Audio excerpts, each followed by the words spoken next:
Hi friends, இன்றைக்கி நம்ம தட்டு இட்லிக்கு சிக்கன் குழம்பு செய்ய போகிறோம். அதுக்கு ஃபஸ்ட்டு வந்து வெங்காயம், தக்காளி, பச்சை மிளகாய் எடுத்து வச்சுக்கலாம். இந்த குழம்பு செம்ம ஈஸியாக இருக்கும். சின்ன வெங்காயமும் எடுத்துக்க வச்சுக்கோங்க. இது வந்து நம்ம மதியம் சாப்பாடுக்கும் சேர்த்து சாப்பிட்றலாம். இஞ்சி பூண்டு பேஸ்ட்டு, அதுக்கப்புறம் வந்து குழம்பு மிளகாய் பொடி 5 டேபிள் ஸ்பூன் எடுத்து வச்சுருக்கேன். சோம்பு ரொம்ப கம்மி இன்க்ரீடியன்ஸ் தான். அப்புறம் கரம் மசாலா பவுட்ரு பண்ணி வச்சுருக்கேன். மஞ்சப்பொடி, ரெட் சில்லி பவுடர், இவ்வளோ தான் இதுக்கு தேவையான பொருட்கள். அப்புறம் சிக்கன் வந்து நான் வந்து 1/4 கிலோ எடுத்திருக்கேன். 4 பேருக்கு தான் செய்கிறேன். இது மதிய குழம்பு சாப்பாடுக்கும் சூப்பராக இருக்கும். இந்த குழம்பு கருவேப்பிலை எடுத்து வச்சுருக்கேன். இப்போ நம்ம கடாயில் எண்ணெய் ஊற்றிக்கலாம். சோம்பு போட்டுக்கலாம். ஃபஸ்ட்டு பெரிய வெங்காயம் போட்டு சின்ன வெங்காயத்தை 1-2 நறுக்கி அதையும் போட்டுருவோம். அதுக்கப்புறம் உப்பு போட்டுடலாம் வெங்காயம் வதக்கிறதுக்கு.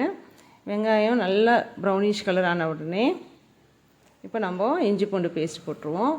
இஞ்சி பூண்டு பேஸ்ட்டோட பச்சை வாசனை போன உடனே தக்காளி போட்டுருவோம். தக்காளி நல்லா மசியணும், அப்படியே தொக்கு பதத்துக்கு வரணும். ஆனால் இது வந்து இப்போ வர தக்காளியெல்லாம் அந்த மாதிரி வரவே மாட்டேங்குது. ஸ்கின்னெல்லாம் செம ஹார்டாக இருக்குது, சீக்கிரமாக மசிய மாட்டேங்குது. கொஞ்சம் நேரம் அதை மூடி போட்டு வச்சுட்டு வதங்கிட்டு இப்போ நம்ம அதை எடுத்து பார்ப்போம். பாருங்கள் எவ்வளோ ஹார்டாக இருக்குன்ட்டு. அதுக்கு தான் என்ன பண்ணுவேன், சம்டைம்ஸ் நான் வந்து மிக்சியில் 1-2 அரைச்சி போட்டுருவேன். மஞ்சப்பொடி, காஷ்மீர் சில்லி பவுடர், குழம்பு மிளகா பொடி, அதுக்குமா இந்த மசாலா பச்சை வாசனை போகிறதுக்கு கொஞ்சமாக தண்ணி ஊற்றிக்கலாம். இதெல்லாம் அடி பிடிச்சிக்கும் இல்லையா, அதனால் கொஞ்சமாக தண்ணி ஊற்றிக்கலாம்.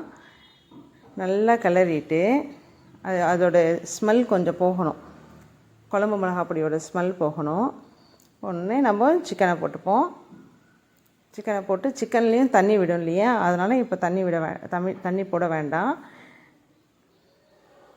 நல்லா பெரட்டலாம். அந்த மசாலாவும் சிக்கனும் நல்லா பெரட்டிட்டு அதுக்கப்புறம் இப்போ வந்து சிக்கனில் இருக்க தண்ணியும் வெளில வந்துருச்சு இல்லையா, இப்போ நம்மளுக்கு எவ்வளோ குழம்பு பதம் வேணுமோ அவ்வளோ தண்ணி ஊற்றிக்கலாம்.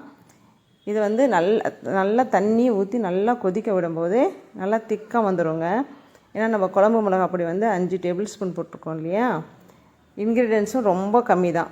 குயிக்காக செஞ்சிடலாம், ஒரு 20 மினிட்ஸில் செஞ்சிடலாம். அப்புறம் பச்சை கருவேப்பிலை போட்டுக்கலாம். மூடி வச்சுட்டு நல்லா கொதிக்கிட்டோம். இதுக்கு நடுவில் தேங்காவை கொஞ்சம் எடுத்துக்கிட்டு அதை நல்லா நைஸாக அரைச்சி எடுத்துகிட்டு வந்துடணும். அப்புறம் குழம்பு நல்லா கொதித்து ஒரு பதம் வந்துடனே தேங்காய் போட்டுடலாம்.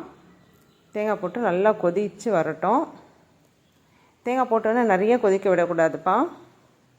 பாருங்கள், இந்த கன்சிஸ்டன்சி தான் இருக்கணும். ஒரு கொஞ்சம் மூடி போட்டு வச்சுருவோம். இதுக்கு கரம் மசாலா போட்டுடணும்.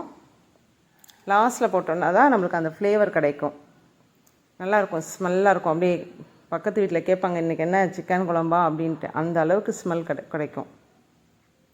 நல்லா கொதிக்கிட்டோம். பாருங்கள், இந்த கொதி வந்தால் போதும்.